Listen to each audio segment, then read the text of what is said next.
আসসালামু আলাইকুম dear learners. আজকে আমি আপনাদের মাঝে যেই টপিকটি নিয়ে আলোচনা করব সেটি হচ্ছে dual starter connection, controlling connection. প্রথমে আমরা কন্ট্রোলিং কানেকশন দেখাবো, এরপর পাওয়ার কানেকশন দেখাবো। এর জন্য আমাদের যা দরকার সেটা হচ্ছে দুটি পুশ সুইচ অন এবং অফ, স্টার্ট এবং স্টপ, একটি ম্যাগনেটিক কন্ডাক্টর এবং ওভারলোড রিলে। ম্যাগনেটিক কন্ডাক্টরের সাথে ওভারলোড রিলে কানেকশন করা আছে, আপনারা দেখতে পারতেছেন। তো আমাদের কন্ট্রোলিং কানেকশনটা আপনাদের শুরুতে দেখাবো এই কারণে যে পরবর্তীতে কন্ট্রোলিং কানেকশনটাই মূল।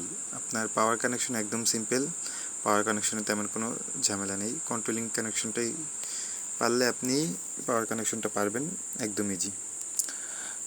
প্রথমে আমাদের যেটা করতে হবে, স্টার্ট সুইচের এনসি প্রান্তে ফেজ লাইন দিতে হবে। প্রথমে লাইন আসবে স্টপ সুইচের এনসি প্রান্তে, নর্মালি ক্লোজ কন্ট্যাক্টে আসবে। নর্মালি ক্লোজ কন্ট্যাক্ট থেকে একটি লুপ নিব। আমাদের কাছে ছোট তার নাই লুপের জন্য। অনেক ইলেকট্রিশিয়ান বলতে পারেন লুপের জন্য এত বড় তার কেন নিছেন। আসলে এটা শেখানোর ক্ষেত্রে তো এখানে টুকরা তার অনেক আছে, তো আর টুকরা করতে চাই না, এই জন্য বড় লুপ নিলাম। আপনারা ইন্ডাস্ট্রিতে যখন কাজ করবেন তখন ছোট টুকরা দিয়ে করবেন, তার যাতে ওয়েস্টেজ না হয়, প্রতিষ্ঠানের মাল যাতে ওয়েস্টেজ না হয় এই জন্যই বড় টুকরা দিয়ে করা। তো এটা আমরা নিছি কিন্তু স্টপ সুইচ থেকে। প্রথমে লাইনটা আসছে স্টপ সুইচে, এরপরে স্টপ সুইচ থেকে স্টার্ট সুইচে লুপটা নিলাম। স্টার্ট সুইচ থেকে একটি লাইন বেরিয়ে যাবে ম্যাগনেটিক কন্ডাক্টরের কয়েলের টার্মিনালে, কয়েলে A1 অথবা A2। ম্যাগনেটিক কন্ডাক্টরের কয়েলে আপনারা অনেকেই বলতে পারেন যে হচ্ছে A1-এ দেবো না A2-তে দেবো, এই কোয়েশ্চেনটা অনেকেই করেন। এখানে A1-এ ফেজ দেন বা A2-তে ফেজ দেন, কোনো সমস্যা নাই 220-র ক্ষেত্রে, এবং 440-র ক্ষেত্রেও কোনো সমস্যা নাই, দুইটা ফেজ দেবেন। A1 A2-তে দুইটা ফেজ, একটা ফেজ এখানে শুধু নিউট্রালটা দিচ্ছেন। A1-এ যদি আপনার হচ্ছে ফেজ দেন তাহলে নিউট্রাল দিবেন A2-তে। সেমলি আপনার নিউট্রালের ক্ষেত্রে আপনার হচ্ছে 440-র ক্ষেত্রে শুধু নিউট্রালের পরিবর্তে একটা ফেজ যাবে, আর কিছু দরকার নেই, শুধু একটা ফেজ, তাতে 380 ভোল্ট পেয়ে যাবে। আমরা যে ম্যাগনেটিক কন্ডাক্টরটা নিয়েছি এটা হচ্ছে 220 ভোল্টের, কয়েল ভোল্টেজ হচ্ছে 220 ভোল্ট। এবং এবার আমরা ফেজ লাইন কয়েলে পাঠিয়ে দিছি, এবার আমরা নিউট্রাল টার্মিনাল দিব। নিউট্রাল দেওয়ার পরে আমাদের কাজ মোটামুটি শেষ, বলবো না, আপনাদের কাজ মোটামুটি শেষ। এটাই হচ্ছে কন্ট্রোলিং কানেকশন। এখন যদি আমরা পুশ সুইচ অন করি তাইলে ম্যাগনেটিক কন্ডাক্টর অন হবে, কিন্তু ম্যাগনেটিক কন্ডাক্টরটা ধরে রাখবে না। কন্ডাক্টর ধরে রাখার জন্য ল্যাচিং করতে হবে, ল্যাচিং বা হোল্ড করতে হবে। এর জন্য একটা বাইপাস লাইন নিতে হবে। ম্যাগনেটিক কন্ডাক্টরের অক্সিলারি কন্ডাক্টর আছে NO টার্মিনাল, সেখান থেকে একটা বাইপাস লাইন নিতে হবে, যেই লাইনের মাধ্যমে ম্যাগনেটিক কন্ডাক্টর এই পুশ সুইচ অফ করলে সাইডে দিলেও অন করে ধরে রাখবে। এখন আমরা যেটা দেখব সেটা হচ্ছে পুশ সুইচ অন করলাম কিন্তু আপনার কন্ডাক্টর ধরে রাখতেছে না, কন্ডাক্টর ছাড়িয়ে দিচ্ছে। আপনারা দেখতে পাচ্ছেন যে পুশ সুইচ অন করছি কিন্তু কন্ডাক্টর ধরছে, পুশ সুইচ ছাড়িয়ে দিব কন্ডাক্টর ছাড়িয়ে দিবে। পুশ সুইচ অন করব কন্ডাক্টর অন হবে, কিন্তু পুশ সুইচ ছাড়িয়ে দিলে কন্ডাক্টর ছাড়িয়ে দেয়, কন্ডাক্টর কিন্তু আর ধরে রাখছে না। এখন এর জন্য কন্ডাক্টরটা যাতে ধরে রাখে, অন হয়ে থাকে, অন অবস্থায় থাকে, এই জন্য আমাদের কী করতে হবে, ল্যাচিং করতে হবে বা হোল্ড করতে হবে।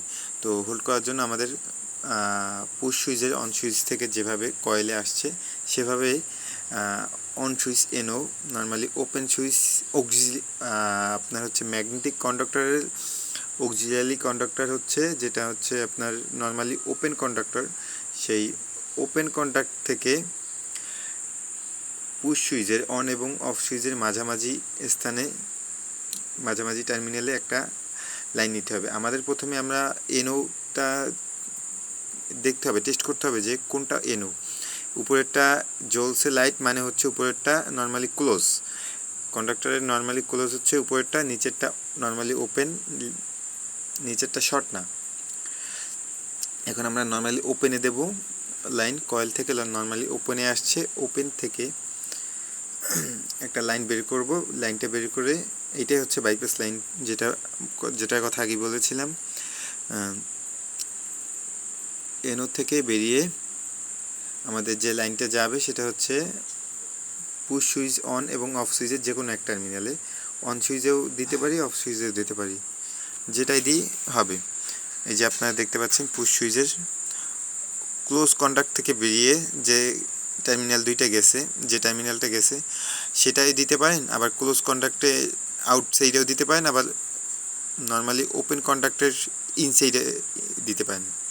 নর্মালি ওপেন কন্ট্যাক্টের আউটসাইডে দেওয়া যাবে না, এইটা মনে রাখবেন। এনওর আউটসাইডেও দেওয়া যাবে না এবং হচ্ছে এনসির আউটসাইডেও দেওয়া যাবে না। এনসির আউটসাইডে দিবেন, এনসির ইনসাইডে দেওয়া যাবে না এবং এনওর আউটসাইডে দেওয়া যাবে না, এনওর ইনসাইডে দিতে হবে। তো আমরা দিলাম। তো এবার আমাদের কাজটা শেষ, এবার বলতে পারি যে না আমাদের কাজ শেষ, পুরোপুরি শেষ। এখন আমরা লাইনটা দিব,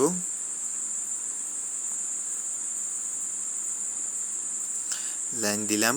এখন আমরা পুশ সুইচ অন করব, পুশ সুইচ অন করছি, আপনারা দেখতে পাচ্ছেন যে পুশ সুইচ অন করা অবস্থায় ম্যাগনেটিক কন্ডাক্টরে কন্ডাক্ট ধরে রাখে।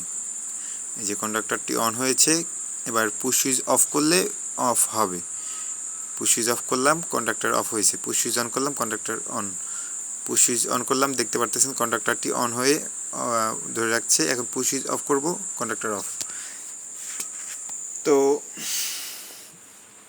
আশা করি বুঝতে পারছেন, খুব ইজিলি বুঝাইছি। ওভারলোড রিলেও ব্যবহার করি নেই।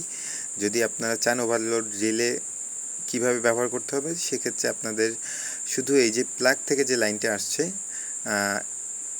এনসিতে, পুশ সুইচের এনসিতে যে গেছে, সেই রকম নর্মালি ক্লোজ সুইচে ওভারলোড রিলের যে ক্লোজ সুইচ, এই যে আপনারা দেখতে পাচ্ছেন এনসি দেওয়া আছে 95 এবং 96 টার্মিনাল এনসিতে আসবে, একটা আসবে এবং একটা যাবে। ফেজ লাইনটা আসছে, ফেজ লাইনটা গেছে, আউট হয়ে ফেজ লাইনটা ক্লোজ সুইচের অফ সুইচে গেছে, ক্লোজ কন্ট্যাক্টে গেছে। নর্মালি ক্লোজ কন্ট্যাক্ট থেকে normally open contact, normally open contact থেকে কয়েল কন্ট্যাক্ট, এই এতটুকুই, একদম সিম্পল। তো এবার আপনারা পাওয়ার কানেকশনটা দেখবেন, পাওয়ারটা লাগাইছি আমরা, পাওয়ার লোড দিছি, অন করলাম, অন হলো, অফ করব, অফ।